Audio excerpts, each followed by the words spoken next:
యేసుక్రీస్తు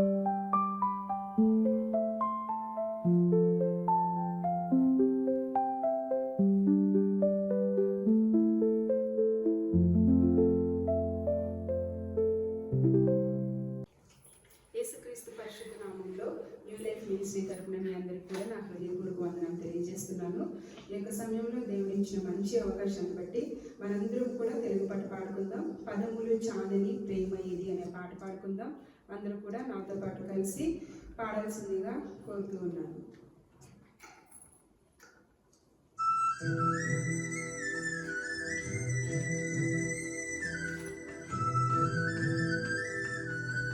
పదములతో మనం వర్ణించలేము ఆయన యొక్క ప్రేమ. కరములు చాచి ఆయన యొక్క ప్రేమను మనం వర్ణించలేము. ఆయన ప్రేమ శాశ్వతమైన ప్రేమ.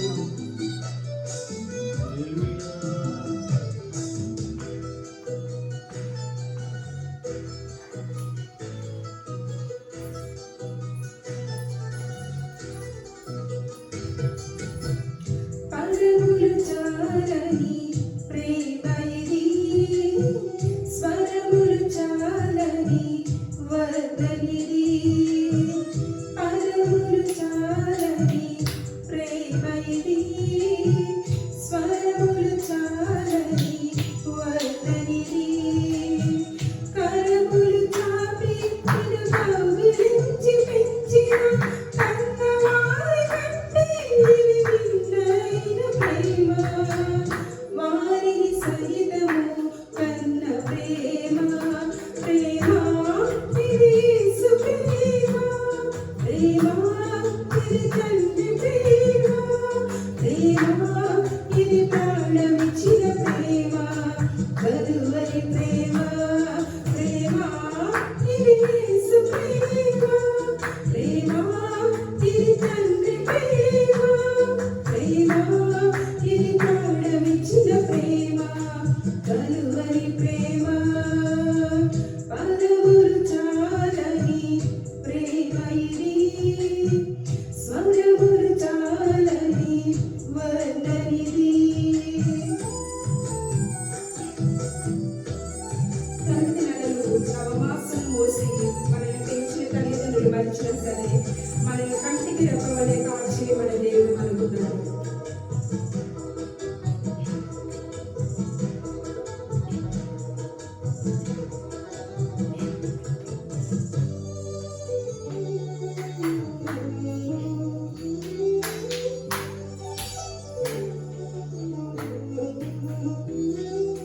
నవమాసం మోసి ప్రయోజకులను చేసిన కన్న బిడ్డలే నీకు వెలివేసిన.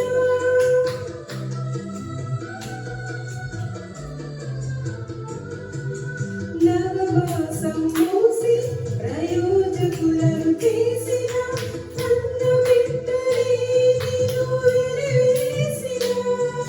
తరతరములు చాటి ముదిరి వచ్చు వరకు నిన్నెత్తుకొని ఆదరించు ప్రేమ. ఆవేదనంత తొలగించును ప్రేమ. ఇది యేసు ప్రేమ. ప్రేమ ఇది తండ్రి ప్రేమ. ప్రేమ ఇది ప్రాణమిచ్చిన ప్రేమ. కలువరి ప్రేమ.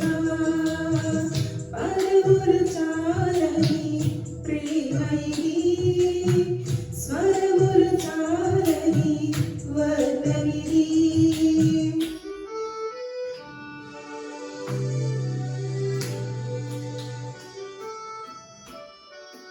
ఎన్నో మేలు పొంది ఉన్నత స్థితికి ఎదగాలని మన తల్లిదండ్రులు ఆశిస్తారు. కానీ ఆ మేలన్నీ పొందిన తర్వాత తల్లిదండ్రులు వెలువేస్తూ ఉంటారు. మన యేసయ్య ప్రేమ మనకి ఎన్నో మేలు కలిచేసి ఉన్నత స్థితికి అందేలా చేస్తుంది.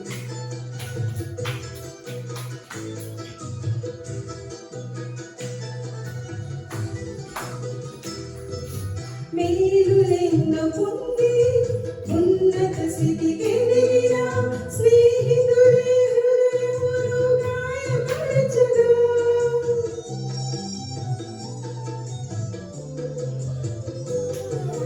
మేలులెన్నో పొంది ఉన్నత స్థితికి ఎదిగిన స్నేహితులే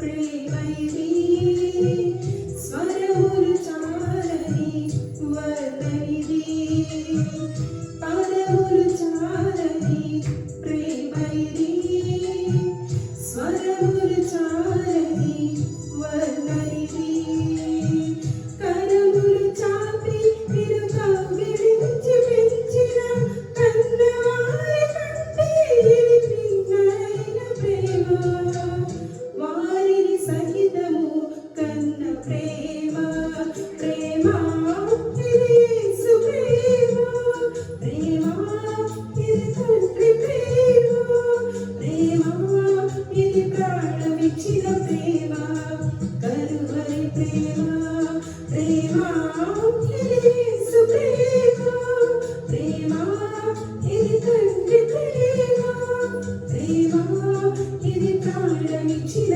ప్రేమ కరువరి ప్రేమ ఇది యేసు ప్రేమ ప్రేమ ఇది తండ్రి ప్రేమ ప్రేమ ఇది ప్రాణమిచ్చిన ప్రేమ కరువరి ప్రేమ. దేవునికి స్తోత్రం. హల్లెలూయా. ప్రభువైన యేసుక్రీస్తు నామంలో న్యూ లైఫ్ మినిస్ట్రీ ద్వారా మీ అందరికీ మరొకసారి వందనాలు తెలియజేస్తున్నానండి. సో ఇప్పటి వరకు కూడా మనము ఎంతో బలంగా దేవుని ఆరాధన చేస్తున్నాం. దేవుని పరిశుద్ధాత్మ మనలో సంచరించిందని నేను విశ్వాసిస్తున్నాను. నమ్మిన వారందరూ దేవునికి స్తోత్రం చెప్తామా? హల్లెలూయా, హల్లెలూయా, హల్లెలూయా. అయితే మనం ముందుకు వెళ్దాం. సో మనమందరం కూడా ఫిబ్రవరి నెలలో 2వ వారంలోకి వచ్చున్నాం. ఈ నెలలో మనకిచ్చిన దేవుని వాగ్దానాన్ని మరొకసారి మీకు జ్ఞాపకం చేయాలనుకుంటున్నాను. మొదటి పేతురు పత్రిక 2వ అధ్యాయము 9వ వచనం. అయితే మీరు చీకటిలో నుండి ఆశ్చర్యకరమైన తన వెలుగులోనికి మిమ్మును పిలిచిన వాని గుణాతిశయములను ప్రచురము చేయు నిమిత్తము ఏర్పరచబడిన వంశమును రాజులైన యాజక సమూహమును పరిశుద్ధ జనమును దేవునికి సొత్తైన ప్రజలునై ఉన్నారు. ఈ రోజున ఈ వాక్యము కొరకే, అంటే గత వారం ఈ వాక్యం చెప్పడం జరిగింది, కానీ సమయము కొద్దిగా ఉండే ప్రభు వల్ల మనం ముందుకు వెళ్ళడానికి కొరకే కొంచెం రెఫరెన్స్ ఇచ్చి క్లుప్తంగా చెప్పి వెళ్ళాము. ఈ రోజున ఈ వాక్యం కొరకే మనం డెప్త్ గా వెళ్ళి ఆ వివరణ, దేవుడు ఈ ఆశీర్వాదం మనకి ఎందుకు ఇస్తున్నాడు, ఈ ఆశీర్వాదంలో మనం ఏమి పొందుకుంటాము అనే దాని గురించి మీకు వివరణ ఇవ్వాలని కోరుకుంటూ ఉన్నాం. అందరూ కూడా చిన్న ప్రార్థన చేసుకుందాం. ప్రభువా, ఇంతవరకు కూడా మమ్మల్ని నడిపించినందుకు నీకు వందనాలు. ఈ వాక్యము ద్వారా నాయన తండ్రి, ఇప్పుడు నేను మాట్లాడుచుండగా నా శరీర అవయవములన్నీ నీ ఆధీనంలో ఉంచుకోమని అడుగుచున్నాను నాయన. ఇప్పటి వరకు కూడా నిన్ను ఎంతగానో స్తుతించి ఆరాధించాం నాయన. ఈ వాక్య భాగమును కూడా నువ్వు ఆశీర్వదించమని అడుగుచున్నాను నాయన. బలహీనపడి ఉన్నాను, దగ్గుని కంట్రోల్ చేయమని అడుగుచున్నాను తండ్రి. నీ పరిశుద్ధ ఆత్మ నా మధ్య ప్రతి అవయవములపై కుమ్మరించమని అడుగుచున్నాను తండ్రి. నీ మాటలు మాట్లాడుచుండగా బైబిల్లోని ప్రతి ఒక్క మాటను ఇక్కడ విన్న వారందరూ కూడా అర్థం చేసుకోవడానికి సహాయం దయచేయమని, అలాగే విధంగా నాయన తండ్రి ఇప్పుడు వచ్చిన ప్రతి ఒక్కరికి కూడా నిన్న దీవెనల ఆశీర్వాదాలు ఈ వాక్యం ద్వారా దయచేస్తాను నమ్మచ్చు. యేసు నామంలో ఈ ప్రార్థన వేడి పొందుకుంటున్నాం తండ్రి, ఆమేన్. సో మనమందరం కూడా ఈ వాక్యాన్ని ఒక్కసారి జాగ్రత్తగా గమనిద్దామండి. ఇందులో 3 విషయాలను దేవుడు మనకి స్పష్టంగా మాట్లాడుచున్నాడు. ఏదైనా సరే ఒక నెలలో దేవుడు ఒక వాగ్దానం అంటూ మనకి ఇచ్చాడంటే ఆ వాగ్దానం నా పట్ల ఎలా నెరవేరబడుతుంది అనే దాని గురించి మనం ఎక్కువ ఆలోచించాలి. ఏదైనా వాగ్దానం దేవుడు మనకి ఇచ్చాడంటే ఈ వాగ్దానం ద్వారా దేవుడు నన్ను ఎలా నడిపిస్తాడు, ఈ వాగ్దానం ద్వారా దేవుడు నన్ను ఎలా ఆశీర్వదిస్తాడు అనే దాని గురించి ఎక్కువగా మనం ఆలోచించాలి.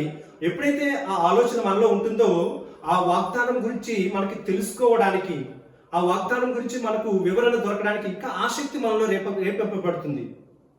గత వారంలో ఈ వాగ్దానం చెప్పి నేను క్లుప్తంగా వివరించాను. అయితే ఇది సంఘానికి ఏ విధంగా బలంగా ఇంకా నడిపింపబడాలి, ఆ వాక్యంలో ఇంకా ఏ మర్మాలు దాగున్నాయి అని ప్రార్థన చేయడం మొదలుపెట్టాను. ప్రభువా, ఈ వాక్యం ద్వారా ఇంకా నాకు అనేక విషయాలు తెలియాల్సినవి, ఈ వాక్యంలో ఇంకా నేను డెప్త్గా వెళ్ళి సంఘాన్ని ఇంకా ముందుకు నడిపించాలి అని నాకు ఆ దేవుని ప్రేరేపణ ద్వారా ప్రార్థన చేసుకుంటూ ఉన్నప్పుడు దేవుడు కలిగించిన ప్రేరేపణ ఏంటంటే ఈ వాక్యంలో 3 విషయాల్ని జాగ్రత్తగా గమనించమని మనకి దేవుడు తెలియజేస్తున్నాడు.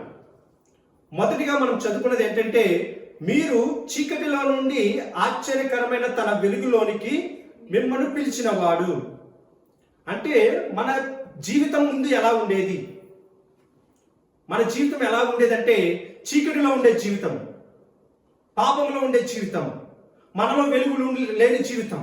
అయితే దేవుడు నిన్ను నన్ను మనందరినీ ఎన్నుకుని ఆయన వెలుగులోనికి మనల్ని పిలిచిన వారు. అదొక భాగం. రెండవ భాగం ఏంటంటే, కిందకి ఆయన మనల్ని పిలిచిన తరువాత మనకి దేవుడు ఏ స్థితికి దేవుడు మనల్ని తీసుకువస్తున్నాడు. దేవుడు నిన్ను పిలిచాడంటే పిలిచి వదిలేయలేదండి. తన సర్వ అధికారముని నీకు అనుగ్రహిస్తున్నాడు. అది ఏ భాగం అంటే, మనలను ఆయన వంశధారులుగా చేస్తున్నాడు. ఈ వాక్యంలో అదే సెలవిస్తుంది. ఏర్పరచబడిన వంశము, దేవుని యొక్క వంశోద్ధారకుగా మనం చేస్తూ ఉన్నాడు. అదేవిధంగా రాజులైన యాజక సమూహముగా మనమందరం కూడా రాజులతో సమానంగా దేవుడు మనం చేస్తున్నాడు. ఆయన మనల్ని చీకటిలోంచి వెలుగులోకి తీసుకొచ్చాడు. తీసుకొచ్చిన తర్వాత నిన్ను విడిచిపెట్టకుండా ఆయన నిన్ను ఎలా నడిపిస్తున్నాడండి? ఒక ఏర్పరచబడిన వారుగా రాజక సమూహంగా ఇచ్చేసి, మూడవదిగా ఆయన మనల కొరకు ఏమి ఎదురు చూస్తున్నాడు, నీవు దేవుని కొరకు ఎలా ఉండాలి అనే దాని గురించి మాట్లాడుతూ, మనం ఎలాంటి వారమంటే పరిశుద్ధ జనమును, దేవుని సొత్తైన ప్రజలముగా మనం ఉండాలి. 3 భాగాలు. ఒకటేంటంటే, మనం ఏ పరిస్థితిలో నుండి మనం ఈ పరిస్థితిలోకి ఎలా ఉన్నాం, మన జీవితం ఎలా వచ్చింది, తర్వాత దేవుడు నిన్ను ఏ విధంగా ఆయన నీకు అధికారాలు ఇచ్చున్నాడు. మూడవది ఏంటంటే, నువ్వు దేవుని కొరకు ఏం చేయబోతున్నావు, నువ్వు దేవుని కొరకు ఎలా ఉండాలి అనేది 3 విషయాలు ఈ వాక్యంలో మనకి స్పష్టంగా మాట్లాడుచున్నాడు.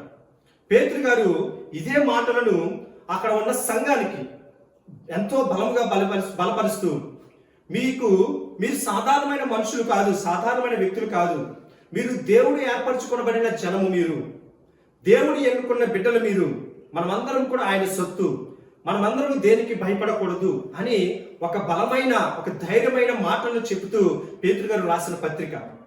అదే పత్రికను ఈ రోజున మనకు కూడా వర్తిస్తుంది.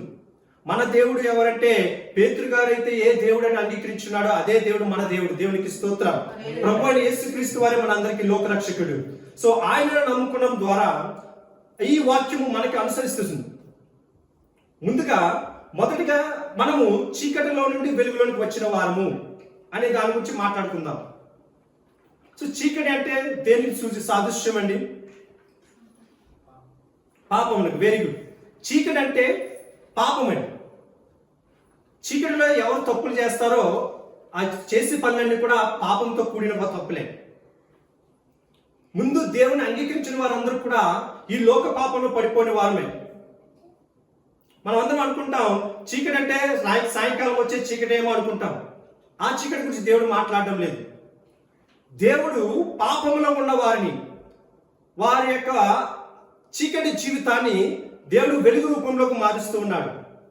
మరి ప్రభువైన యేసుక్రీస్తు వారు ఆయన ఈ లోకంలో వచ్చినప్పుడు యోహాను గారిని పట్టుకున్న సమయంలో ఆయన ఒక ప్రాంతం నుండి వేరొక ప్రాంతానికి వెళ్తున్నప్పుడు ఆయన వెళ్ళే ప్రతి ప్రాంతం కూడా ఎలా అయిందంటండి? చీకటిలోంచి వెలుగులోకి రప్పింపబడిందంటే. ప్రభువైన యేసుక్రీస్తు వారు ఎక్కడికైతే ఏ ప్రాంతానికి వెళ్తున్నారో ఆ ప్రాంతంలో అంతా కూడా వెలుగుతో నింపబడిందంటే. అంటే వెలుగు రావడం అంటే ఏంటి? వారందరూ కూడా మారు మనసు పొందారు.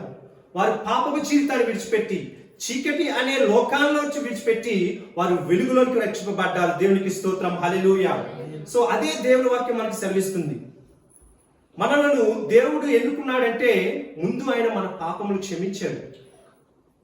మన పాపములు ఆయన క్షమించి ఆయన మీద వేసుకుని అప్పుడు దేవుడు మనల్ని ఎన్నుకుని ఆయన సన్నిధికి మనల్ని నడిపిస్తూ ఉన్నాడు. మరి మన పాపపు జీవితంలో మనం ఎలా ముందుకు సాగాలి? మరలా నువ్వు పాపం చీకటిలో పడిపోవాలనుకుంటున్నావా, దేవుడి వైపుకి రావాలనుకుంటున్నావా? ఒక్కసారి మనం ఆలోచించుకుందాం. మనం రాసిన మన యోహాను రాసిన సువార్త 3వ అధ్యాయం 19వ వచనం మనం చదువుకుందాం. అక్కడ యేసు ప్రభువారు యోహాను రాసిన సువార్త 3వ అధ్యాయం 19వ వచనం. ఆ తీర్పు ఇదే, వెలుగు లోకములోనికి వచ్చెను గాని వెలుగు లోకములోకి వచ్చెను గాని తమ క్రియలు చెడ్డవైనందున మన క్రియలు చెడ్డమైనందున మనుషులు వెలుగును ప్రేమింపగా చీకటినే ప్రేమించిరి. చూడండి, మనుషులు వెలుగుని ప్రేమింపక చీకటినే ప్రేమిస్తున్నారు. ఎందుకంటే వెలుగులో ఉన్నప్పుడు మనం ఏది చేసినా స్పష్టంగా అందరికీ కనబడుతుంది. అలాగే ఎవరైతే వెలుగులో ఉంటారో వారు నీతిమంతులుగా జీవిస్తారు. కానీ ఇంకా ఎవరైతే పాపంలో ఉంటారనుకుంటారో, ఇంకా ఎవరైతే పాపంలోనే జీవిస్తారనుకుంటారో వారు వెతుక్కునే ప్రదేశం ఏంటంటే చీకటి ప్రదేశం అనుకుంటారు. కానీ నేను చీకట్లో ఉన్నాను, ఇది ఎవరు చూడడం లేదే అని అనుకుంటున్నారు. కానీ మన పరలోకంలో తండ్రి ఆయన ప్రతిదీ కూడా గమనిస్తూనే ఉంటారు. నువ్వు రాత్రికాల సమయంలో నువ్వేదో పాపం చేస్తే అది దేవుడికి తెలియదు అని అనుకుంటావేమో, అది స్పష్టంగా ఆయనకు క్లియర్గా తెలుస్తుంది. అందువలన మనుషులు ఎలా ఉన్నారనేది దేవుడు స్పష్టంగా మాట్లాడుచున్నాడు. మనం ఒకసారి మనం ఆ మాటను మళ్ళీ చదువుకుందాం. 19వ వచనము, వెలుగు లోకంలోనికి వచ్చెను గాని వెలుగు లోకంలోకి వచ్చింది అంటే యేసుప్రభువు వారు ఈ లోకానికి వచ్చారు. కానీ తమ క్రియలు చెడ్డమైనందున తమ క్రియలు చెడ్డమైనందున మనుషులు వెలుగును ప్రేమింపక. చూడండి, క్రియలు అంటే ఏమిటి? మనం చేసే పనులు. అందుకే మన పనులు ఎలా ఉండాలంటే దేవునికి ఇష్టమైనవిగా మనం ఉండాలి. మనం మాట్లాడే మాట, మన వెళ్ళే ప్రయాణం, మనం చేసే పనులు ఇవన్నీ కూడా మంచిగా ఉండాలి, కానీ చెడ్డగా ఉండకూడదు. చెడ్డమైనందున మనుషులు వెలుగును ప్రేమింపక చీకటినే ప్రేమించుచున్నారు అని. మరి ఈ నెలలో దేవుడిస్తున్న వాగ్దానం ఏంటంటే ఆ చీకటిలో నుండి దేవుడు నిన్ను ఎన్నుకుని బయటికి రప్పించాడు. మనమందరం కూడా వెలుగులో ఉన్నాము. దేవునికి స్తోత్రం కలుగును గాక. హల్లెలూయా. మన పాపపు జీవితాన్ని దేవుడు తీసివేస్తున్నాడు, మనల్ని పరిశుద్ధులుగా ఆయన నిలబెట్టున్నాడు. మనం వెలుగులో నడుస్తున్నాము కనుక మనకి ఏ భయమును ఉండదు. దేవుడు మనకి తోడుగా ఉన్నాడు. నేనే మార్గము సత్యము జీవమునై ఉన్నాడు దేవుడు. మరి ఆ మార్గంలో వెలుగు ఉండాలంటే నువ్వు దేవుని ఎన్నుకోవాలి. నువ్వు ఎప్పుడైతే దేవుణ్ణి స్వీకరిస్తావో ఆ మార్గంలో నీకు వెలుగు ఉంటుంది. మనం ఒక నైట్ బండి మీద వెళ్తున్నాం అనుకోండి, లైట్ ఉన్నప్పుడు మనం ఎంత ధైర్యంగా వెళ్ళగలమండి? మన బండి లైట్ వెలిగిందనుకో మనం చాలా ధైర్యంగా ఉంటాం. ఓ, నాకు వెలుగుంది, నేను ధైర్యంగా ముందుకు వెళ్తాను. అదేవిధంగా క్షణంగా లైట్ ఆగిపోయిందంటే మన ప్రయాణం ముందుకు వెళ్తుందా? ఆగిపోతుంది, అక్కడితో ఆగిపోతుంది. మన జీవితం కూడా అంతే అండి. యేసుక్రీస్తు అనే వెలుగు నీలో ఉన్నప్పుడే నీ జీవితం ముందుకు సాగుతుంది. ఒకవేళ ఆయన నీలో లేనప్పుడు నీ జీవితం ఎలా అయిపోతుంది? అంధకారం అయిపోతుంది, అంధకార చీకటి అయిపోతుంది. ఆ సమయంలో నీకు ఏది చేయాలో తోచపడదు. అయ్యి ముందుకు వెళ్ళాలంటే ఏదైనా సమస్య వచ్చిందంటే నేను ఎలా ముందుకు వెళ్ళాలి ప్రభు అనేది నీకు ఆలోచన రాదు. కానీ దేవుడు నీకు తోడుగా ఉంటే దేనికి భయపడవలసిన అవసరం లేదు. ఈ నెలలో దేవుడు చెప్తున్న వాగ్దానం ఏంటంటే నువ్వు వెలుగులో ఉన్నావు కనుక దేనికి భయపడవద్దు. సమస్య వచ్చిందా రాని, ఆ సమస్యలో నుంచి దేవుడికి మార్గాన్ని ఏర్పాటు చేస్తున్నాడు. దేవుడికి స్తోత్రం, హల్లెలూయా. గత జనవరి నెలలో వాగ్దానం ఇచ్చున్నాడు దేవుడు. మరి ఆ వాగ్దానం ఏంటండి? ప్రతిది కూడా సమస్తమును మేలుకే సమస్తము సమకూడి జరుగుచున్నవని. మరి ఆయన చెప్తున్న వాగ్దానము మేలుకే జరుగుతున్నవని చెప్తున్నప్పుడు నీ జీవితంలో ఏ సమస్య వచ్చినా ఎందుకు భయపడతాం? దేవుడు వెలుగు నీలో ఉంది. ఆ వెలుగు నీలో ఉన్నప్పుడు మనం ధైర్యంగా ముందుకు సాగగలము. దేవునికి స్తోత్రం కలుగును గాక. హల్లెలూయా, హల్లెలూయా. 2 కొరింథీయులకు రాసిన పత్రిక 4వ అధ్యాయము 5-6 వచనాలు మనం చదువుకుందాం. కొరింథీయులకు రాసిన 2వ పత్రిక 4వ అధ్యాయము 5-6 వచనాలు. అంధకారములో నుండి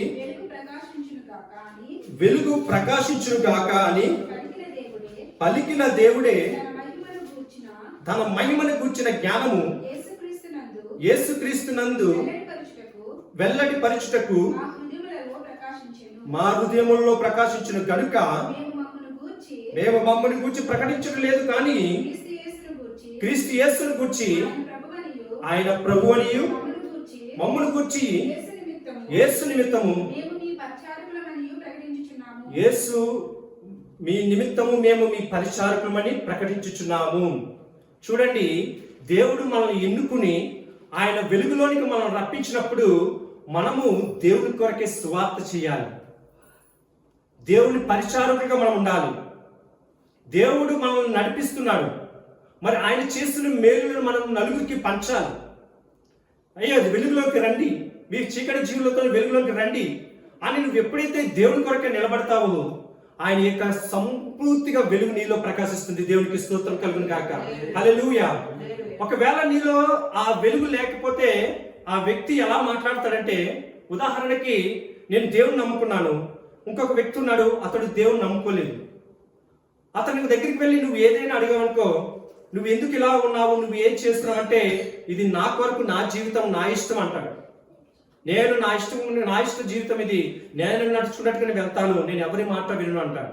అదే దేవుడు నీలో ఉండి, దేవుని వెలుగు నీలో ఉంటే నువ్వేం చెప్తావంటే, ఇది దేవుడిచ్చిన వెలుగు, ఈ దేవుడి కొరకే నేను ఎలా ఉన్నాను, దేవుని కొరకే నేను జీవిస్తాను, దేవుని కొరకే నేను నిలబడతానని దేవునిలో మనం స్వార్థ ప్రకటించే వారంగా ఉంటాం. మరి ఆ వెలుగు మనలో ఉండాలి. మొదటిగా భాగం ఏమిటంటే, ఆయన చీకటిలో నుండి, వెలుగు అంటే మామూలమైన వెలుగు కదండి. ఏం చెప్తున్నాడు పేతురు, మొదటి పేతురు పత్రిక, ఏ వెలుగు అంటాడండి ఆయన? ఆశ్చర్యకరమైన తన వెలుగులోనికి. మరి ఆశ్చర్యకరమైన వెలుగు అంటే ఏంటండి? ఇప్పుడు మనందరికీ కూడా వెలుగు అంటే తెలుసు. ట్యూబ్లైట్ ఒక వెలుగిస్తుంది, బల్బులు ఒక వెలుగిస్తున్నాయి, ఒక ఎల్ఈడి బల్బు ఒక విధంగా వెలుగిస్తుంది. కానీ దేవుని యొక్క వెలుగు ఈ వెలుగు కాదండి. ఆ వెలుగు చూస్తే మనకు ఆశ్చర్యం వేస్తుంది. అంత గొప్ప వెలుగు దేవుడు మనలో ఇస్తాడు. ఆ వ్యక్తి ఆ వెలుగుని చూసినప్పుడు మనం ఆయన ముఖాన్ని చూడలేమంటే, ఆయన వెలుగుని, ఆ వెలుగు ఎప్పుడైతే ప్రకాశిస్తుందో మన కన్నులు సరిపోవంటండి ఆయనని చూడడానికి. అంత ప్రకాశ శక్తివంతమైన ఆశ్చర్యకరమైన వెలుగుని దేవుడు నీ జీవితంలోకి ఇస్తున్నాడు. దేవునికి స్తోత్రం కలుగును గాక. హల్లెలూయా. సో ఈ ఫిబ్రవరి నెలలో నీలో ఎటువంటి చీకటి ఉండకూడదు, దేవుని యొక్క వెలుగు మాత్రమే ఉండాలి. ఆ వెలుగుని ఇస్తున్న తర్వాత దేవుడు నిన్ను ఏ స్థితికి ఆయన తీసుకొస్తున్నాడు అనే దాని గురించి మనం చూద్దాం. దేవుడు వెలుగులోనికి పిలిచాడు, ఆయన వెలుగులోనికి నేను పిలిచాడు. పిలిచిన తర్వాత ఆయన నీకు ఏ స్థితి ఇస్తున్నాడు, ఆయన ఏ స్థితి ఇస్తున్నాడు అనేది కూడా చూద్దాం. ఉదాహరణకు ఒక మాట చెప్తాను మీకు. మనందరికీ కూడా విద్యాభ్యాసం మీద ఒక ఆలోచన ఉంది. అంటే అందరూ కూడా బీటెక్ చదువుకున్నాము, డిగ్రీ చదువుకున్నాము అని అనుకుంటాం. మనందరికీ తెలుసు. ఉదాహరణకి నేను బీటెక్ చదువుతున్నాను అనుకోండి. నేను ఇంకా బీటెక్ కంప్లీట్ చేయలేదు, చదువుతూ ఉన్నాను, లాస్ట్ ఇయర్ చదువుతూ ఉన్నాను. కానీ ఒక కంపెనీ వచ్చి నన్ను ఎన్నుకుని మంచి పొజిషన్ ఇచ్చింది. జీతం ఇస్తాను, నీకు మంచి శాలరీ ఇస్తాను అని ఒక మంచి పొజిషన్ నాకు ఇచ్చింది. కానీ ఆ పొజిషన్కి నేను అర్హుడా కాదనేది నాకు తెలియడం లేదు. ఎందుకంటే నేను ఇంకా చదువు పూర్తి చేయలేదు. ఆ సమయంలో నేను ఏం ఆలోచిస్తానంటే, 3 విషయాలు నేను ఆలోచిస్తాను. ఏంటంటే, వారు నన్ను ఏ విధంగా ఎన్నుకున్నారు, వారు నాలో ఏది ఆశిస్తున్నారు, వారు ఆశించిన దానికి నేను ఏ విధంగా చేయగలను.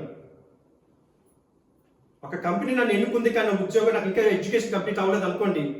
సో నాకు సాఫ్ట్వేర్ గురించి నాకు తెలియదు అనుకోండి, కానీ వారు నాకు సాఫ్ట్వేర్ జాబ్ ఇచ్చారు అనుకోండి. అప్పుడు నేను వారి గురించి ఏం ఆలోచిస్తాను, వారు నన్ను ఎందుకు ఎన్నుకున్నారు, వారు నాలో ఆశించేది ఏంటి, సో నేను వారు ఆశించే దానికి ఏ విధంగా చేయగలను. అదేవిధంగా దేవుడు నిన్ను ఎన్నుకున్నాడు, ఆయన వెలుగులోకి నిన్ను రప్పించాడు. ఇప్పుడు ఆయన వెలుగులో నువ్వు ఉన్నావు, కానీ నీకు ముందు ఏం చేయాలో తెలియదు. దేవుడు నన్ను ఎందుకు ఎన్నుకున్నాడు అనే దాని గురించి మీరు ఆలోచించాలి. 2, దేవుడు ఏది నా పట్ల ఎదురు చూస్తున్నాడు, నేను ఏ విధంగా ఆయన కొరకు జీవించాలి. 2వది. 3వది ఏంటంటే, ఆయనకు ఇష్టమైన జీవితాన్ని నేను జీవించగలనా లేదా, ఆయనకి ఇష్టమైన బిడ్డగానే ముందుకు సాగాల లేదా అనే దాని గురించి మనం ఆలోచించాలి. కనుక ఆయన చెప్తున్న మొదటి గుణాల్లో ఏ గుణం అంటే, ఏర్పరచబడిన వంశము. వంశము గురించి నిన్ను నా వంశముగా చేసుకున్నాను అనుకుంటే సరిపోతుంది. కానీ ఏర్పరచబడిన వంశం అంటే అర్థం ఏంటండి? చూడండి, మనం డీప్గా ఆలోచిస్తేనే దాని యొక్క మర్మాలు మనకు తెలుస్తాయి. మామూలుగా చదువుకుంటూ వెళ్ళిపోతే తెలీదు. ఇక్కడ 2 భాగాలు, ఏర్పరచబడిన ప్లస్ వంశము, 2 ఉన్నాయి. ఏర్పరచబడినది అంటే అర్థం ఏంటండి? అంటే మనలను దేవుడు సెపరేట్ చేశాడు. ఇప్పుడు ఒక 10 మంది ఉన్నారు, 10 మందిలో నేను ఒక 5గురిని మాత్రమే ఏర్పరచుకున్నాను, మిగతా 5 నేను ఏర్పరచుకోలేదు. అలాగా దేవుడు ఏం చేస్తున్నాడంటే, ఏర్పరచబడిన జనముగా నిన్ను నన్ను ఎన్నుకున్నాడు. దేవునికి స్తోత్రం. హల్లెలూయా. మనమందరం కూడా ఎవరు అంటే, ఆయన చేత ఏర్పరచబడిన వారము. చూజన్ వన్ అంటే ఏంటి అర్థం అంటే, దేవుడు నిన్ను ఎంతో ప్రేమిస్తున్నాడు. మనం ఎదుటి వారిని అయ్యో నువ్వు నాకంటే చాలా ఇష్టము అని అంటే ఆ మాట ఎప్పుడు వస్తుందంటే వారి యొక్క మనం బాగా ఇష్టపడితేనే వారిని బాగా ఇష్టపడితేనే మాట మనం చెప్పగలం. ఒక 10 మందిలో 5గురిని మీరు ఎన్నుకున్నారంటే 5గురిని మీరు ఇష్టపడితేనే వారు ఎన్నుకోగలము. అలాగే దేవుడు మనల్ని అందరినీ కూడా ఏర్పరచుకున్నాడు. ఆ ఏర్పరచబడిన జనముల వంశంలో దేవుడు మనల్ని ఉంచున్నాడంటే నిన్ను నన్ను కూడా దేవుడు ఎంతో ప్రేమించాడు. ఆ ఎంతో ప్రేమతో దేవుడు మనల్ని ఎన్నుకున్నాడు కనుక మనమందరం కూడా ఆయన బిడ్డలమై ఉన్నాము. దేవునికి స్తోత్రం. హల్లెలూయా, హల్లెలూయా. కనుక మనం ఎలా ఉండాలంటే ద్వితీయోపదేశ కాండం 7వ అధ్యాయం 6-7 వచనాలు మనం చదువుకుందాం. మనమందరం కూడా సాధారణమైన మనుషులము కాదండి. ద్వితీయోపదేశ కాండము 7వ అధ్యాయము 6-7 వచనాలు తీద్దామండి, అందరూ కూడా తీద్దాం. ద్వితీయోపదేశ కాండము సంఖ్యాకాండం తర్వాత ఉంటుంది. ద్వితీయోపదేశ కాండము 7వ అధ్యాయము 6-7 వచనాలు చూడండి. ప్రియమైన సహోదరి సహోదరులారా, ఇక్కడ దేవుడు మనల్ని ఎంతో ప్రేమించాడు. అంటే ఒక వాక్యం ఉంది, దేవుడు లోకాన్ని ఎంతో ప్రేమించాడు కాగా తన అద్వితీయమైన కుమారుని మనకు స్వాస్థ్యంగా ఇచ్చున్నాడు. ఈ లోకాన్ని దేవుడు ఎంతో ప్రేమించున్నాడు. అందువల్లనే తన కుమారుడైన యేసుప్రభుని ఈ లోకాన్ని పంపించాడు. ఆ యేసుప్రభు ఈ లోకానికి వచ్చినప్పుడు అందరినీ కూడా ఆయన సమానంగానే చూశాడు. కానీ ఈ రోజున అందరూ కూడా ఆయన నమ్ముకుంటున్నారా? లేదు. ఏం చేస్తున్నారు? వారి సొంత ఆలోచనలకు వెళ్ళిపోయి దేవుని దూషిస్తున్నారు, దేవునికి సెపరేట్ అయిపోతున్నారు. కానీ దేవుడు నిన్ను నన్ను ఏర్పరచుకున్న జనంగా పెట్టుకున్నాడు. ఆయన పెట్టుకున్న తర్వాత ఆయన చెప్తున్న వాగ్దానం ఏమిటంటే 6-7 వచనాలు చదువుకుందాం. నీ దేవుడైన యెహోవాకు అంటే ప్రతిష్ఠిత జనం అంటే ఏంటండి? మనమందరం కూడా ఒక ప్రతిష్ట అంటే ఏంటి? దేవునికి సమర్పించుకున్నట్టే దాన్ని ప్రతిష్ట అంటాం, మొక్కుబడి అంటాం. మనం అందరం కూడా దేవునికి ప్రతిష్ఠ ప్రీతికరమైన జీవులు మన జనము. చదవండి. నీ దేవుడైన యెహోవా భూమి మీదనున్న చూడండి సమస్త జనముల కంటే నిన్ను ఎక్కువగా ఎంచి నిన్ను తనకు చూడండి ఎంత గొప్ప భాగ్యం అండి. దేవుడు మాట్లాడుతున్న ప్రతి ఒక్క మాట కూడా నీకు నాకు మనందరికీ వర్తిస్తుంది. దేవుడు మనల్ని ఎలా ఎంచుకున్నాడంటే అన్ని సమస్త జనముల కంటే, ఇక్కడున్న భూలోకంలో ఉన్న ప్రజలందరికంటే నిన్ను ఎక్కువగా ఎంచి నిన్ను ఎక్కువగా ప్రేమించి నిన్ను తనకు స్వకీయ జనముగా ఏర్పరచుకున్నాడు. అంటే తనకి దగ్గరగా అంటే ఇష్టమైన బిడ్డగా నిన్ను ఏర్పరచుకున్నాడు. చదవండి కిందకి. మీరు సర్వజనముల కంటే విస్తార జనమని యెహోవా మిమ్మల్ని ప్రేమించి చూడండి. అయ్యో నేను తెలివైన వాడిని, అయ్యో నేను అందంగా ఉన్నవాడిని, అందుకే దేవుడు నన్ను ఎంచుకున్నాడా అంటే కాదండి. మన ఆలోచనలు, మన అందము, మన యొక్క ప్రతీది కూడా చాలా తక్కువ. మనకంటే విద్వాంసులు ఉన్నారు, మనకంటే జ్ఞానం కలిగిన వారు అనేక మంది ఉన్నారు, మనకంటే చాలా డబ్బున్న వారు అనేక మంది ఉన్నారు. కానీ దేవుడు మనల్ని ఎంతో హెచ్చుగా ప్రేమించున్నాడు. చదవండి. ఆయన మనల్ని ప్రేమించి విస్తారమైన అంటే మీరు సర్వజనుల కంటే విస్తార జనమని మిమ్మల్ని ప్రేమించి మిమ్మల్ని ఏర్పరచుకోలేదు. సమస్త జనముల కంటే మీరు లెక్కకు తక్కువే కదా. మరి మనం ఈ సంఘంలో చూసుకున్నట్లయితే మనమందరం కూడా తక్కువగా ఉన్నవారమే. అయినప్పటికీ కూడా మనం ఎలాంటి వారము? దేవునిలో ఏర్పరచుకున్న వారు. దేవునికి స్తోత్రం. హల్లెలూయా, హల్లెలూయా అనుకుంటాము. చాలా సంఘాల్లో చాలా వందల వేల మంది వెళ్ళిపోతుంటారు, వస్తుంటారు. కానీ వారందరినీ కూడా దేవుడు ఆశీర్వదిస్తాడు. కానీ మనము తక్కువగా ఉన్న వారికి మనల్ని కూడా దేవుడు అధికంగా ఆశీర్వదిస్తాడు. దేవునికి స్తోత్రం. హల్లెలూయా. అందుకే మనం అందరం కూడా ఎప్పుడు కూడా అనుకోవాలి, మనుషులను బట్టి మనం ఎప్పుడు కూడా భక్తి చేయకూడదు. అయ్యో నన్ను చూస్తారే, దాన్ని బట్టి నేను ఇంకా భక్తి చేస్తానే, మనుషులు లేకపోతే ఇంకెవరు లేరు కదా, నన్ను ఎవరు చూడరు కదా అని మనం భక్తి చేయకుండా ఉండడం అది తప్పు. మనం ఒకరిగా ఉన్నా 1000 మందిగా ఉన్నా సరే మన భక్తి ఎప్పుడు కూడా ఎలా ఉండాలంటే దేవుని నామ మహిమార్థముగా ఉండాలి. దేవునికి స్తోత్రం. హల్లెలూయా. అందుకే దేవుడు మనల్ని కూడా ఆయన ఎలా ఎన్నుకున్నాడంటే ఏర్పరచబడిన వంశముగా ఎన్నుకున్నాడు. మరి గత వారం నేను కొంచెం మాటలు వివరించున్నాను. మనమందరం కూడా అబ్రహాము కుమారుడైన దావీదు కుమారుడైన యేసు వారి యొక్క కుమారులుగా మనం ఉన్నాము. మత్తయి రాసిన సువార్త 1వ అధ్యాయం 1వ వచనంలో మనం చదువుకున్నట్లయితే వంశం గురించి దేవుడు మాట్లాడుతున్నప్పుడు మనమందరం కూడా ఎవరు వంశం అండి? యేసు ప్రభు వారి యొక్క వంశస్థులం. యేసు ప్రభువారిని నువ్వు ఎప్పుడైతే మనం అంగీకరిస్తామో, దేవుని ఎప్పుడైతే నువ్వు సొంత రక్షకుడిగా అంగీకరిస్తామో, ఆయన కుమారుడుగా మనకి అధికారం అనుగ్రహిస్తాడు. మరి ఆయన కుమారుడు అంటే మనమందరం కూడా, మన తండ్రి ఎవరు?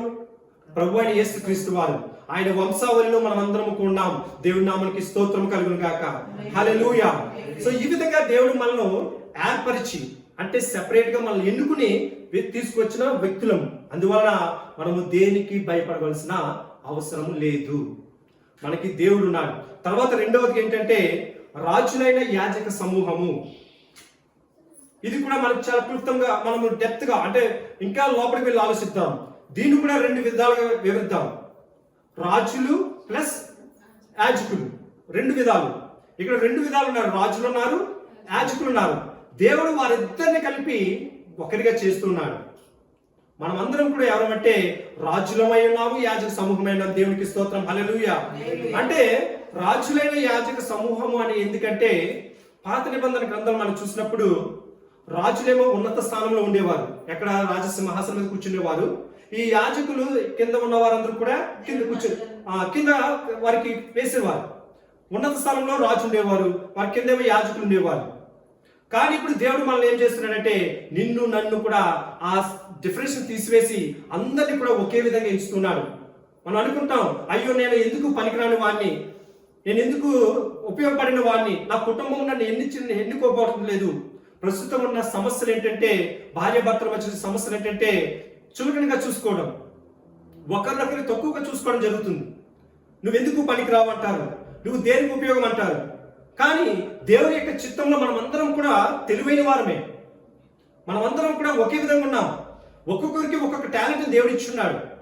ఇప్పుడు మీ దగ్గర ఉన్న టాలెంట్ నా దగ్గర ఉండదు, నా దగ్గర ఉన్న టాలెంట్ మీ దగ్గర ఉండదు. కానీ మనమందరం కూడా తెలివైన వారు, దేవుని చిత్తంలో మనం ముందుగా ఏర్పరచబడిన వారు. దేవునికి స్తోత్రం. హల్లెలూయా. అది మనం తెలుసుకోవాలి. అంతేగాని ఎప్పుడు కూడా ఒకరిని నిరుత్సాహపరచకూడదు, ఎప్పుడు కూడా ఒకరిని ఏదైతే చూపించకూడదు. ఈ యాజక సమూహంలో ఏం చేసేవారంటే, యాజకులు ఏం చేసేవారంటే రెండు భాగాలు ఉండేవండి. దేవునికి బలి అర్పించే విధంలో రెండు భాగాలు ఉండేవి. మొదటిది ఏంటంటే జనాలు ఉండే భాగము, ప్రజలు వస్తారు. దాని ముందర పరిశుద్ధ స్థలం ఉంటుంది. పరిశుద్ధ స్థలం ముందర అతి పరిశుద్ధ స్థలం ఉంటుంది.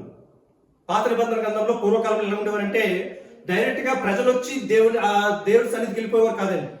దేవుని మందసం ఎక్కడ అతి పరిశుద్ధ స్థలంలో ఉండేది. ప్రజలు వచ్చి ఏం చేసేవారు, పరిశుద్ధ స్థలంలో ఉన్న యాజకులకి చెప్పేవారు. ఈ పరిశుద్ధ స్థలంలో ఉన్న యాజకులు ఏం చేసేవారంటే అతి పరిశుద్ధ స్థలానికి పంపించేవారు.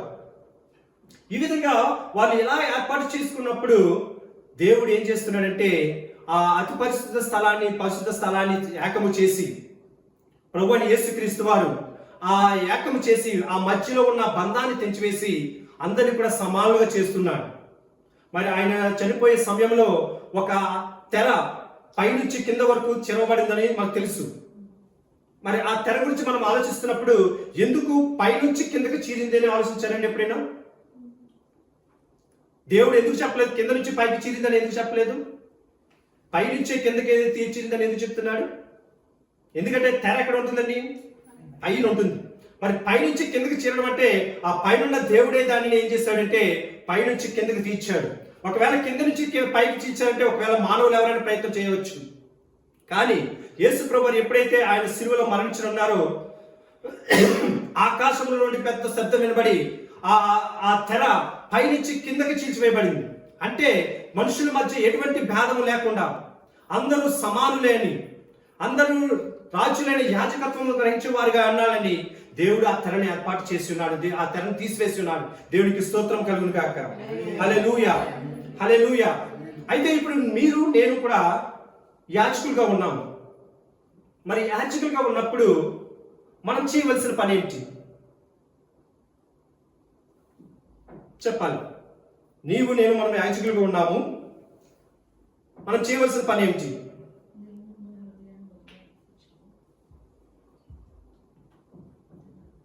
దేవునికి మనకి మధ్య ఏదైతే అడ్డుగా ఉందో ఆ అడ్డుని మనం తొలగించేయాలి. అప్పుడు యాజకులు ఏం చేసేవారంటే ప్రజలకుని దేవునికి మధ్యవర్తిగా నిలబడి ప్రజలు ఏది చెప్పారో అదేమో యాజకులు విని యాజకులేమో దేవుడు చెప్పేవారు. కానీ దేవుడు ఇప్పుడు మనకి ఈ మధ్యవర్తులు తీసేసి మళ్ళీ దేవుడు డైరెక్ట్గా యాజకులు చేశాడు. మరి నీకు దేవునికి మధ్యన ఒకటి ఉంటుందండి, అది తీసివేయాలి. అదేంటంటే పాపం. ఆ పాపమే దేవునికి నీకు మధ్య అడ్డుగోడగా నిలబడుతుంది. ఆ పాపాన్ని నీవు తీసివేయాలంటే నువ్వు ఏం చేయాలంటే ప్రతిరోజు కూడా దహనం అంటే ప్రతిరోజు కూడా నువ్వు ధూపం వేయాలి. యాజకులు చేసే పని ఏంటంటే ధూపం, ప్రార్థనే మన ధూపం. నీవు ప్రార్థన చేయాలి. ప్రార్థన చేసి ప్రభువా నీకు నాకు మధ్య ఏదైనా అడ్డంకు ఉంటే ఇప్పుడే తీసివేయి ప్రభువా. నాయన నేను నీతో డైరెక్ట్గా మాట్లాడాలి ప్రభువా, నువ్వు నాతో డైరెక్ట్గా మాట్లాడాలి ప్రభువా. నాయన నన్ను అంత పరిశుద్ధిగా నన్ను జీవించు ప్రభువా అని మనము పరిశుద్ధిగా జీవించాలి. అదేవిధంగా యాజకులు చేసే పని ఏమిటంటే ఇంకోటి, ఎదుటి వారిని ఎప్పుడు కూడా ఆశీర్వదిస్తారండి. ఏం చేస్తారు వాళ్ళు? ఆశీర్వదిస్తారు. మరి మనము కూడా మన బిడ్డలను, మన తెలిసిన వారిని, మన పలికించే వారిని మనం ఆశీర్వదిస్తున్నామా లేదా? మనందరికీ తెలుసు, ఎవరైనా మనకు ఎదుటి పరిచయం అయ్యారనుకోండి మనం ఏమంటాము? Hello brother, how are you అంటాము, లేదా బ్రేక్ఫాస్ట్ తిన్నారా బ్రదర్, బాగున్నారా బ్రదర్ అంటాము. కానీ మనం ఎవరైనా ఎదుటి వారిని పలకరించేటప్పుడు దేవుడికి మాట చెప్తున్నాము, మీకు శాంతి సమాధానము కలుగును గాక అని ప్రార్థన చేయాలంటున్నాం. మనం ఎలా చేయాలి? సమాధానము మీకు కలుగును గాక అని ప్రార్థన చేయాలంటే, హలో బ్రదర్ మీరు ఎలా ఉన్నారని కాకుండా హలో బ్రదర్ మీకు సమాధానం కలుగును గాక అని మీరు అడగాలంటే అదే ఆశీర్వాదం. ఆ మాట మనం చూద్దాం. సంఖ్యాకాండము క్షమించండి, లూకా రాసిన సువార్త 10వ అధ్యాయము 5-6 వచనాలు.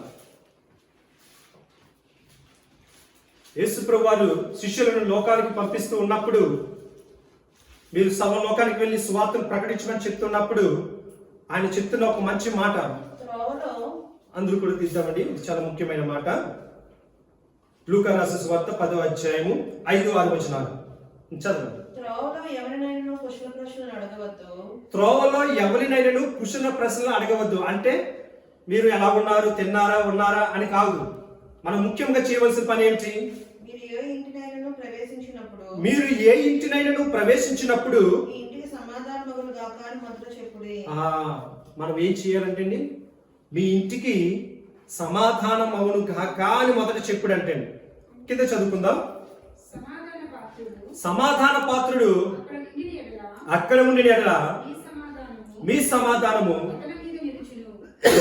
అతని మీద నిలుచును, లేని ఎడల అది మీకు తిరిగి వచ్చును. ఎందుకు సమాధానం కలుగును గాక అని చెప్పమన్నాడండి దేవుడు? సమాధానం అంటే అర్థం ఏంటి చేసుకుంటున్నారు మీరు? ఎందుకు మీరు బాగున్నారా, మీరు టిఫిన్ తిన్నారా, భోజనాలు చేశారా, ఇవన్నీ అడగొద్దు అంటున్నాడు దేవుడు. సమాధానముగా ఉన్నారా, సమాధానం కలుగును గాక అని అడుగుంటున్నారు. అంటే దాని యొక్క అర్థం ఏమిటి? సమాధానం అంటే అర్థం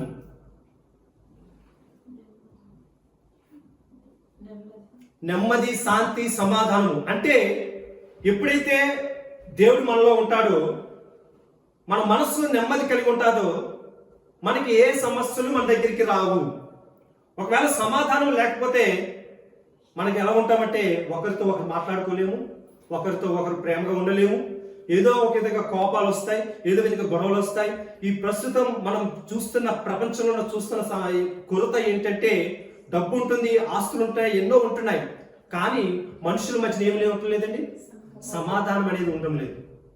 అందుకే దేవుడు స్పష్టంగా మాట్లాడుతున్న మాట ఏంటంటే, మనం ఎక్కడికి వెళ్ళినా సరే వారు తిన్నారా లేదని పక్కన పెట్టేసి మీరు సమాధానం కలుగును గాక అని చెప్పినప్పుడు దేవుడు ఆ ఇంటికి సమాధానం కలిగిస్తాడని.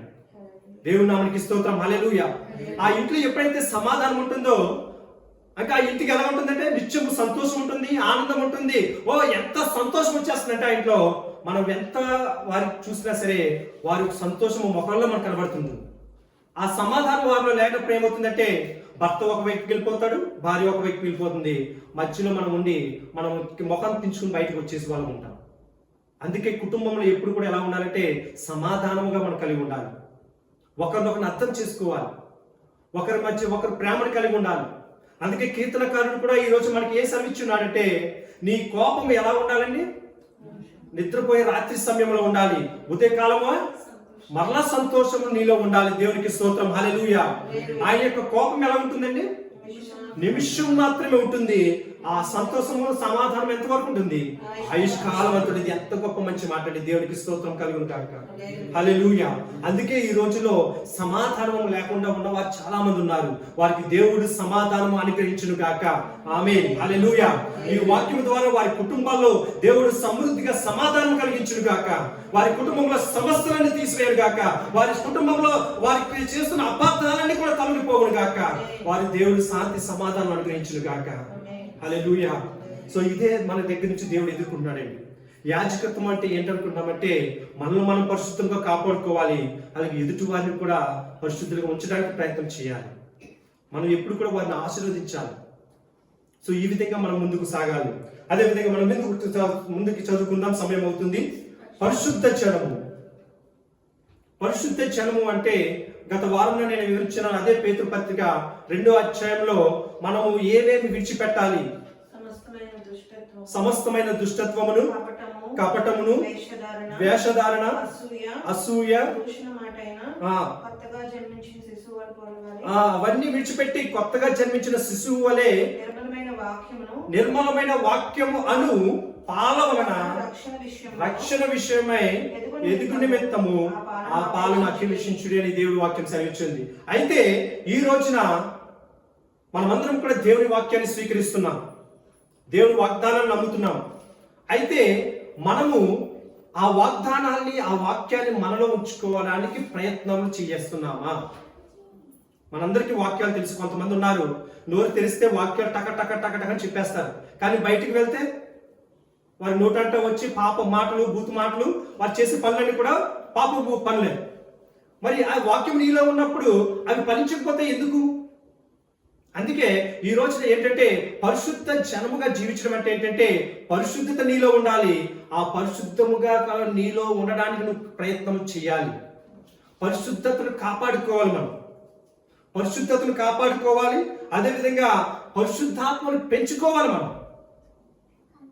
మనము కిందటి వారమున ఏ విధంగా ఆరాధించాము, ఈ వారంలో ఏ విధంగా ఆరాధించాము అనేది ఒక్కసారి పరిశుద్ధం చేసుకుందాం. దేవా, ఇంకా నిన్ను బలంగా నేను ఆరాధించాలి, ఇంకా నిన్ను పూర్ణ హృదయంతో ఆరాధించాలి ప్రభా, ఇంకా నిన్ను తెలుసుకోవాలి ప్రభా నీ కొరకు అని మనం ఇంకా దేవుని కొరకే ప్రయాసపడాలి. అలాగా మనలో ఎప్పుడు కూడా పరిశుద్ధాత్మను పెంచుకునే వారంగా మనం ఉండాలి. మొదటిది ఏంటండి? పరిశుద్ధాత్మను కాపాడుకోవాలి. రెండవది పరిశుద్ధాత్మను పెంచుకోవాలి. మూడవది ఏంటంటే పెంచుకోవడంలో అది ఎప్పుడు కూడా ప్రవాహం వల్ల ప్రవహిస్తూ ఉండాలి. నీలో ఎలా ఉండాలండి? ప్రవాహం వల్ల ప్రవహిస్తూ ఉండాలి. ఇప్పుడు ఒక ఆనకట్ట ఉందండి, ఆనకట్టకి దగ్గరికి ఒక నీరు చేరింది అనుకోండి, ఒక 10 రోజులు అయిన తర్వాత ఆ నీరు ఎలా ఉంటుంది? కొంచెం మట్టు కట్టిపోయి కొంచెం బలహీనంగా ఉంటుంది. అదే ఆ నీరు ప్రవహిస్తూ ఉందనుకోండి, ఫ్రెష్ వాటర్ ఇంకా మంచి బలంగా ఉంటుంది, మంచిగా ఉంటాయి. అక్కడ ఉన్నవన్నీ కూడా జీవిస్తాయి. చేపలు ఇవన్నీ కూడా మంచి ఆహారం బలంగా ఉంటుంది. పరిశుద్ధాత్మ కూడా మనలో అలాగే ఉండాలి. ఎప్పుడు కూడా ఒకే స్థానంలో మనం ఉండిపోకూడదు. పరిశుద్ధాత్మ ఎప్పుడు కూడా ఎలా ఉండాలంటే ప్రవహిస్తూనే విధంగా ఉండాలి. ఎప్పుడైతే ప్రవాహం నీలో ఉందో దానికి అడ్డుగా వచ్చిన ఏదైనా సరే ఆ ప్రవాహానికి కొట్టుకుపోతాయి. దేవుని నామకి స్తోత్రం, హల్లెలూయా, హల్లెలూయా. మరి పరిశుద్ధాత్మ మనలో ప్రవహించాలంటే మనం ఏం చేయాలి? చదవాలి, చెప్పాలి. పరిశుద్ధాత్మ మనలో ప్రవహించాలంటే దేవునిలో మనం ముందుకు సాగాలి. సో పరమగీతాలు 2వ అధ్యాయము 15వ వచనంలో ఒక మంచి మాట సెలవిస్తున్నాడు. పరమగీతాలు 2వ అధ్యాయము 15వ వచనం.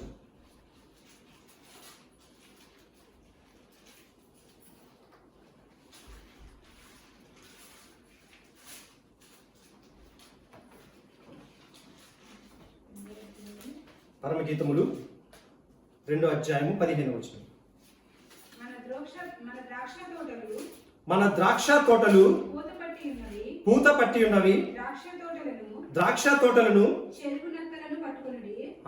ద్రాక్ష తోటలను చెరుపు నక్కలను పట్టుకునుడి, సహాయం చేసి గుంట నక్కలను పట్టుకునుడి. ఇక్కడ దేని గురించి మాట్లాడుతున్నాడంటే మనము చిగిచ్చి పూత పట్టిన వారముగా ఉన్నాము. అంటే దేవునిలో మనం ఎలా ఉన్నామంటే అభివృద్ధి చెందుతూ ఉన్నాం. అప్పుడు ఏం చేస్తాయి? చుట్టూ ఉన్నవి నాశనం చేయడానికి ప్రయత్నిస్తుంటాయి. సాతాను వచ్చి ఏం చేస్తుందంటే మన యొక్క విశ్వాసాన్ని పడగొట్టడానికి ప్రయత్నం చేస్తాయి, మన యొక్క నమ్మకాన్ని తీసివేయడానికి ప్రయత్నం చేస్తుంటాయి.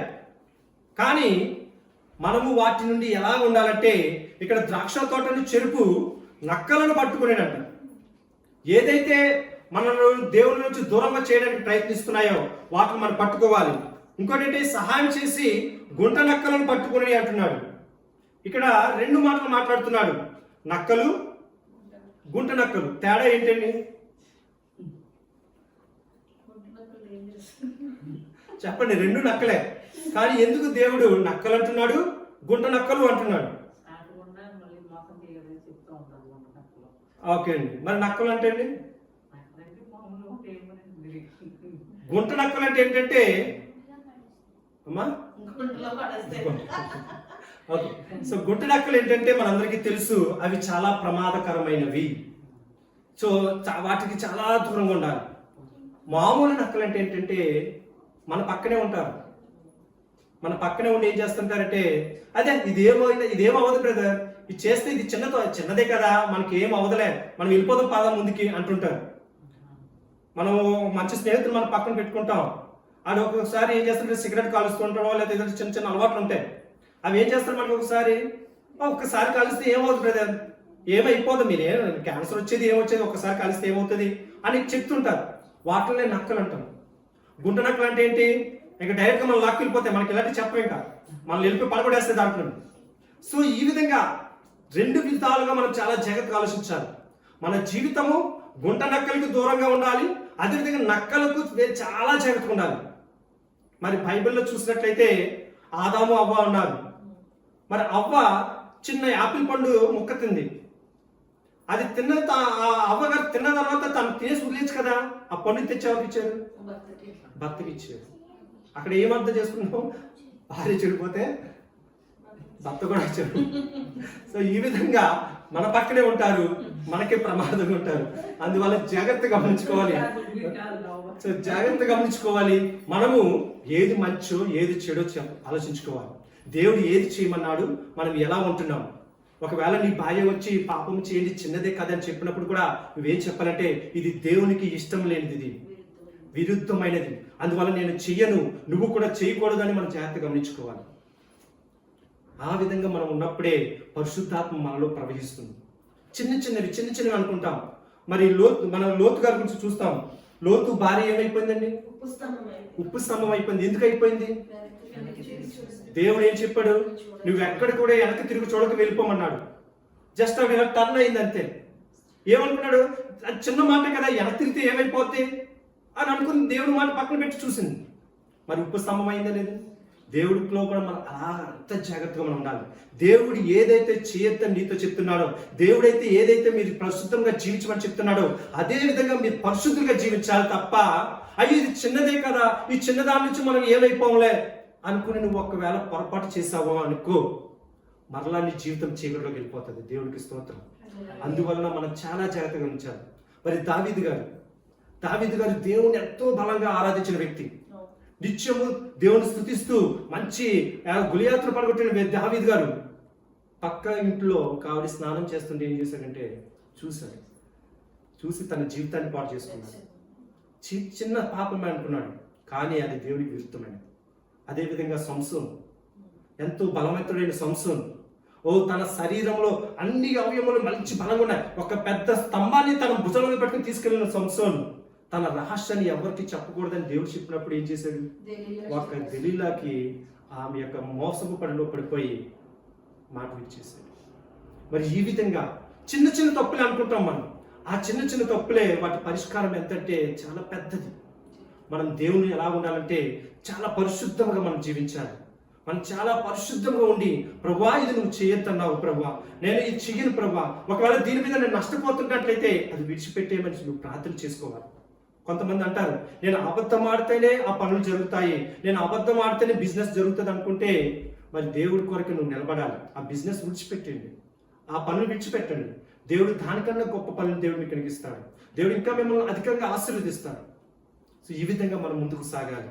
సమయం అవుతుంది కనుక వచ్చే వారం ఇంకొక చివరి భాగం జ్ఞాపకం చేసుకొని మనం ముందుకు సాగుదాం. మనమందరం కూడా కళ్ళు మూసుకుందాం, ప్రార్థనలో గడుపుతామండి. ప్రార్థన చేసుకుందాం. ప్రభువా, ఈరోజు వాక్యం ద్వారా మాతో మాట్లాడినందుకు వందనాలు తండ్రి. నాయన, నక్కలుగా గుంటు నక్కలుగా మా జీవితంలో ఏదైనా ఉన్నట్లయితే వాటి నుంచి మమ్మల్ని దూరపరచు తండ్రి ప్రభువా. మమ్మల్ని భద్రపరచు తండ్రి, బలపరచు తండ్రి ప్రభా. మేము చిన్న తప్పే అనుకుంటామేమో తండ్రి ప్రభా, ఆ చిన్న తప్పుకి ఎంతో పెద్ద ఎంతో సమస్యలు ఎదురు చూశారు తండ్రి. నాయన, బైబిల్లో ఎంతో మంది నాయన తండ్రి ప్రభా నిన్ను ఎరిగి నిన్ను స్తుతించే వారు ఉన్నారు. కానీ వారందరూ కూడా ఈ చిన్న చిన్న తప్పులు చేసి ఎంతో పాపంలో పడిపోయారు తండ్రి ప్రభా. నాయన, ఈరోజు వాక్యం ద్వారా మాతో మాట్లాడుతున్న తండ్రి, మా జీవితాల్లో ఒక్కసారి నాయన తండ్రి ప్రభా ఒక్కసారి మాకు తెలియచేయమని అడుగుతున్నాము. నీకు నాకు మధ్యన ఇంకా ఏదైనా అడ్డగోడ ఉన్నట్లయితే అది ఇప్పుడే తీసివే తండ్రి ప్రభా. నాయన, నీ బిడ్డలుగా మమ్మల్ని సంపూర్తిగా అంగీకరించు తండ్రి ప్రభా. నాయన తండ్రి ప్రభా, నీ బిడ్డలుగా మమ్మల్ని తీర్చమని అడుగుతున్నాను తండ్రి. నాయన తండ్రి, మాకు మారు మనసు దయచే తండ్రి ప్రభా, మాకు రక్షణ దయచే తండ్రి. నేను కుటుంబంలో అనేక మంది నేను ఒకరి పేరులో ఒకరు సమాధానం లేకుండా ఎంతో మంది బాధల్లో ఉన్నారు తండ్రి ప్రభా. వాళ్ళందరికీ కూడా నువ్వు రక్షణ దయచే తండ్రి, శాంతి సమాధానం నువ్వు అనుగ్రహించు తండ్రి ప్రభా, నెమ్మదిని నువ్వు అనుగ్రహించు తండ్రి. నేను కృపను దయచేయమని అడుగుతున్నాను తండ్రి ప్రభా. నేను ఇప్పుడు నువ్వు వారితో మాట్లాడండి తండ్రి ప్రభా. నేను ఇక్కడ కూర్చున్న ప్రతి ఒక్క బిడ్డతో నువ్వు మాట్లాడండి తండ్రి ప్రభా. ఇంకా నీకు వారికి మధ్యలో ఏదైనా అడ్డంకులు ఉన్నట్లయితే, ఏదైనా పాపం ఉన్నట్లయితే అది ఇప్పుడే వారు విడిచిపెట్టి నేను నీకు డైరెక్ట్ గా నీతో మాట్లాడడానికి సహాయం చేయ తండ్రి ప్రభా. నాయన తండ్రి, మా పాపములు క్షమించు తండ్రి ప్రభా. నేను మమ్మల్ని ఇంకా ఆశీర్వదించు తండ్రి, బలపరచు తండ్రి. నేను ఈ వాగ్దానం ద్వారా మమ్మల్ని ఇంకా నీ బిడ్డలుగా, ఇంకా అతిమైన ప్రియమైన బిడ్డలుగా మమ్మల్ని ఎన్నుకోమని అడుగుతున్నాను తండ్రి ప్రభా. నేను మాకు పరిశుద్ధత దయచే తండ్రి, మాలో ఉన్న లోపాలు తీసివే తండ్రి ప్రభా. నేను తండ్రి ప్రభా, మమ్మల్ని బలపరచు తండ్రి. నేను నీ కృపలో భద్రపరచుమని అడుగుతున్నాను తండ్రి ప్రభా. నేను తండ్రి, ఇంకా అనేక విషయాలు మాట్లాడుకోవాల్సి ఉంది తండ్రి. నేను నీ చిత్తమైతే వచ్చే వారం మేము ఆ వాక్యం జ్ఞాపకం చేసుకోవడానికి నీ సహాయం మాకు దయచే తండ్రి ప్రభా. నేను ఇప్పుడు వచ్చిన ప్రతి ఒక్క బిడ్డ కొరకే ప్రార్థన చేస్తున్నాం. ప్రతి ఒక్కరికి కూడా నేను నీ సహాయం దయచే తండ్రి ప్రభా. ఎందుకంటే నీ వెలుగు లేకపోతే మేము చీకట్లో ప్రయాణించలేము తండ్రి ప్రభా. మా జీవిత ప్రయాణం ముందుకు సాగదు తండ్రి ప్రభా. నీ వెలుగు మా అందరికి కూడా దయచే తండ్రి ప్రభా. నీ వెలుగు మా అందరిలో ప్రకాశింప చేయమని అడుగుతున్నాను తండ్రి. ఆశ్చర్యకరమైన వెలుగులోనికి మమ్మల్ని నడిపించు తండ్రి ప్రభా. నీ కృపలో మమ్మల్ని భద్రపరచు తండ్రి. నేను తండ్రి వాగ్దానం మా పట్ల నెరవేర్చు తండ్రి ప్రభా. నేను స్వకీయమైన వంశముగా మమ్మల్ని ఎన్నుకోమని అడుగుతున్నాను తండ్రి. నీ బిడ్డలుగా మమ్మల్ని ఎన్నుకో తండ్రి ప్రభు. ఏర్పరచబడిన రాజ్యం వంశముగా మమ్మల్ని ఎన్నుకోమని అడుగుతున్నాము. నేను రాజులైన నేను యాజక సమూహముగా మమ్మల్ని నిలబెట్టు తండ్రి ప్రభా. నేను పరిశుద్ధ జనముగా మమ్మల్ని నిలబెట్టు తండ్రి. నీ కృపలో మమ్మల్ని భద్రపరచు తండ్రి ప్రభా. నీ సహాయం మాకు దయచే తండ్రి. నీ కృపలో మమ్మల్ని ఆశీర్వదించి నీ రాకడ వచ్చేంత వరకు కూడా మమ్మల్ని భద్రపరచమని అడుగుతున్నాను తండ్రి ప్రభా. కుడి వచ్చిన ప్రతి ఒక్కరిని దీవించు తండ్రి. ఎవరైతే ఇంకా యూట్యూబ్ లో వాక్యం వింటున్నారో వారిని కూడా నువ్వు ఆశీర్వదించి నడిపించమని అడుగుచు నేను తండ్రి ప్రభా. రాని వారి కొరకు కూడా ప్రార్థన చేస్తున్నాం. వారిని కూడా కృపతో జ్ఞాపకం చేసుకో తండ్రి. నేను నీ చిత్తమైతే వచ్చే వారు మేమందరం కూడా కలిసి నిన్ను స్తుతించి నిన్ను ఆరాధించడానికి మాకు సహాయం దయచేయమని అడుగుచు నీ కృపలో మమ్మల్ని భద్రపరచండి. నాయన తండ్రి, గర్భిణీ స్త్రీల కొరకే ప్రార్థన చేస్తున్నాం. తల్లి గర్భంలో ఉన్న బిడ్డలను దీవించు తండ్రి ప్రభా. నాయన సుఖపుడు వచ్చే వరకు కూడా నాయన తల్లిని బిడ్డని నీ చేతులతో ఎత్తుకుని నడిపించమని అడుగుతున్నాను తండ్రి. సరైన సమయంలో సుఖపురులు దయచేయమని అడుగుతున్నాను తండ్రి ప్రభా. గర్భం లేని వారి కొరకే ప్రార్థన చేస్తున్నాం. నేను వారికి గర్భఫలాలు దయచేయమని అడుగుతున్నాను తండ్రి ప్రభా. నేను వారి ఆశలను నెరవేర్చమని అడుగుతున్నాం. నేను గర్భఫలం స్త్రీకి ఎంతో మంచి బహుమానము తండ్రి ప్రభా. నేను ఆ వరాన్ని పొందుకోలేని వారు ఉన్నారు. వారికి నువ్వు గర్భఫలాలు దయచే తండ్రి ప్రభా. అనారోగ్యంగా ఉన్న వారి కొరకే ప్రార్థన చేస్తున్నాం. నేను వారి శరీరంలో ఉన్న ప్రతి రోగమును తీసివేయమని అడుగుతున్నాం. కాలు నొప్పులతో ఉన్న వారి కొరకే ప్రార్థన చేస్తున్నాం. వారికి నేను బలహీనతలన్నీ కూడా తీసివే తండ్రి ప్రభా. కంటి చూపుతో బాధపడుతున్న వారి కొరకే ప్రార్థన చేస్తాం. స్వచ్ఛమైన కంటి చూపుల వారికి దయచేసి నీ వాక్యమును నీ వాక్యమును ధ్యానం చేసుకోవడానికి వారికి సహాయం దయచే తండ్రి ప్రభా. అదేవిధంగా నా తండ్రి, ఉద్యోగం లేని వారి కొరకే ప్రార్థన చేస్తున్నాం. వారికి మంచి ఉద్యోగాలు దయచే తండ్రి ప్రభా. అలాగే ఉద్యోగంలో శాలరీ ఇంక్రిమెంట్ కొరకే ప్రార్థన చేస్తున్నాం. వారికి మంచి ఉన్నత స్థానములు శాలరీ ఇంక్రిమెంట్లు దయచేయమని అడుగుతున్నాను తండ్రి. అదేవిధంగా నా తండ్రి ప్రభా, ఇంకా అనేక మంది కొరకే ప్రార్థన చేస్తున్నాం. నీవే వారిని జ్ఞాపకం చేసుకో తండ్రి. ముఖ్యంగా కుటుంబ సమస్యలతో నలుగుతున్న వారి కొరకే ప్రార్థన చేస్తున్నాం తండ్రి ప్రభా. ఇప్పుడే వారి కుటుంబంలో సమాధానం కలుగును గాక, వారి కుటుంబంలో శాంతి నెమ్మది కలుగును గాక తండ్రి ప్రభా. నేను భర్తతో మాట్లాడండి, భార్యతో మాట్లాడండి, పిల్లలతో నువ్వు మాట్లాడమని అడుగుతున్నాను తండ్రి. నేను వారి కుటుంబాల్లో శాంతి సమాధానం నెలకొల్పమని అడుగుతున్నాను తండ్రి. నేను నీ వాగ్దానం వారి పట్ల నెరవేర్చు తండ్రి ప్రభా. నీ కృపలో భద్రపరచమని అడుగుచు. అదే విధంగా నాయన తండ్రి ఇంకా ఎవరి గురించి అయితే మర్చినట్లయితే కృపతో జ్ఞాపకం చేసుకోమని, నేను ఇక్కడి నుంచి మేము తిరిగి వెళ్తున్నప్పుడు నీ శాంతి సమాధానం నెమ్మది మా అందరికి కూడా దయచేయమని, మీకే మహిమ, మీకే ఘనత, మీకే ప్రభావం చెల్లించుకుంటూ నజరేయుడైన యేసు నామములో ఈ ప్రార్థన అడిగి వేడి పొందుకుంటున్నాము తండ్రి. ఆమేన్. యేసు రక్తమే జయం, సిలువ రక్తమే జయం, ప్రభు యేసు రక్తం సంపూర్ణ విజయం. అపవాదికి ఎంత నాశనం కలుగును గాక. ఆమేన్, ఆమేన్, ఆమేన్. ఆశీర్వాదం అండి. మన ప్రియమైన పరలోకపు తండ్రి యొక్క ప్రేమయు, ప్రభు అయిన యేసుక్రీస్తు వారి యొక్క కృపయు, పరిశుద్ధ అన్యోన్య సహవాసము మీకును మనకి మనందరికి కూడా ఆయన రాకడ వచ్చేంత వరకు సదాకాలము తోడై ఉండి నడిపించును గాక. ఆమేన్, ఆమేన్, ఆమేన్. అందరికీ వందనాలు.